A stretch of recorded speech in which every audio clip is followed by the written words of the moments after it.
Will the roar of bomber aircraft once again echo across the skies of the Middle East? Has the countdown to a new war in the region already begun? Donald Trump's ultimatum to Iran, the growing presence of U.S. warships in the Gulf, and fighter jets patrolling the skies all seem to signal the possibility of a major conflict. But one question remains. Is the United States truly preparing for an attack? Or is this simply a strategy to pressure Tehran? In today's analysis, we'll explore whether this is the beginning of a real war or merely diplomatic rhetoric. Will the United States actually attack Iran, or is it just rhetoric? Geopolitical tensions in the Middle East have heated up once again following a recent meeting of President Donald Trump's Security Council in Washington. Trump has given Iran a clear ultimatum. Tehran has 10 days to reach an agreement regarding its nuclear program, or it will face what he described as serious military consequences.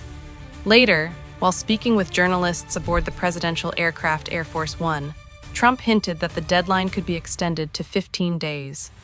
This ultimatum cannot simply be dismissed as verbal warnings, because around Iran, signs of military preparation are already visible. The United States has significantly increased its military presence across several areas in the region. According to one source familiar with the situation, the United States is fully prepared. If Tehran refuses to back down, an attack could begin by the end of this week, potentially pushing the entire Middle East toward a devastating war. This raises the critical question: is the United States truly preparing for a major strike on Iran? The U.S. declares it wants to finish the unfinished job. To understand Washington's current hardline stance, we need to go back to June of last year. At that time, the United States became directly involved in a brief but devastating 12-day conflict between Iran and Israel.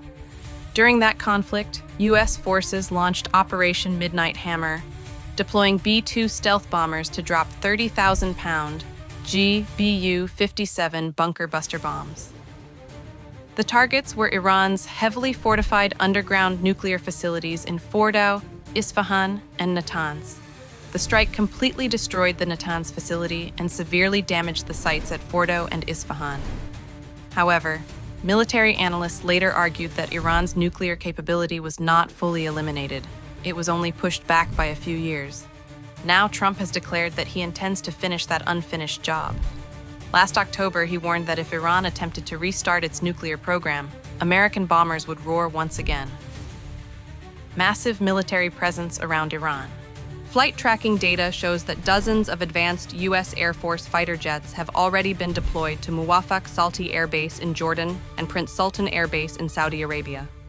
This fleet includes F-35s, F-15, F-16, and the F-22 Raptor, one of the most powerful stealth fighters in the world.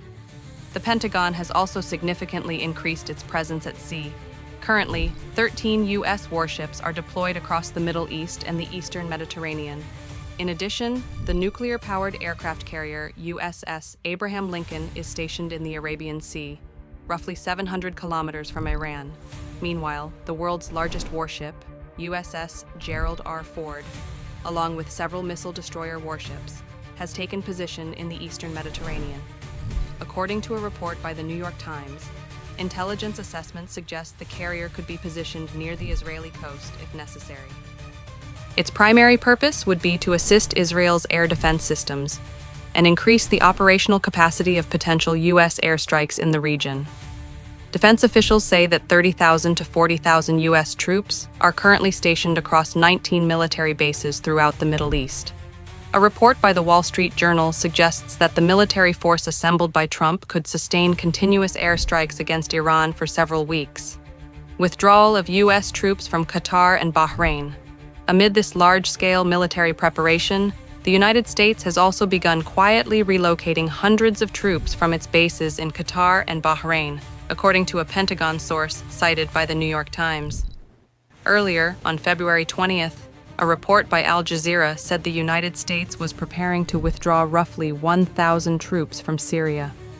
Analysts believe these withdrawals are precautionary measures. If the United States launches military operations against Iran, Tehran could retaliate by targeting American bases across the region. Therefore, U.S. forces are being relocated away from bases that are closer to Iran and more vulnerable to potential missile strikes. Why might Washington choose to attack? There are several long-term strategic goals behind the possibility of a U.S. strike. First, Washington aims to permanently dismantle Iran's nuclear program. The United States believes that airstrikes alone may not be enough. Instead, Iran's research and production capabilities must be pushed to a level where the country can no longer enrich uranium at all. A former Pentagon strategic advisor told the New York Times that Operation Midnight Hammer demonstrated something important. Conventional airstrikes alone cannot completely stop Iran's nuclear ambitions. Facilities like Fordow are buried deep inside mountains. That is why the United States may consider using even more advanced bunker buster bombs like the GBU-57, capable of not just damaging, but completely destroying these underground sites. Washington is also deeply concerned about Iran's rapidly advancing ballistic missile and drone technology. Middle East analyst and senior Al Jazeera journalist Marwan Bashara argues that Washington's biggest concern today is no longer just Iran's nuclear bomb, but its increasingly effective precision missiles and combat drones. Iran has supplied weapons to several regional groups, including Hezbollah in Lebanon, Hamas in Palestine, and the Houthi rebels in Yemen. The United States believes that weakening these proxy groups requires targeting their main source of power, Tehran itself. According to Bashara, as long as these weapons remain in the hands of Hezbollah or the Houthis, Israel and U.S. bases will remain under constant threat. From the perspective of the Trump administration, crippling Tehran may be the only way to restore stability in areas like the Red Sea and Lebanon. Trump's domestic political calculations. Donald Trump's own domestic political strategy may also be influencing the possibility of military action. Currently, Trump is facing significant internal challenges. Recently, the U.S. Supreme Court struck down his global tariff policy, declaring it illegal. At the same time, growing dissatisfaction among nearly 70% of Americans over immigration policies and a fragile economy has increased political pressure on his administration. In such circumstances, many analysts believe taking a hard stance against a foreign adversary could serve as a distraction from domestic problems. In other words, launching a limited but impactful military operation could create a wave of nationalism that shifts public attention away from internal failures.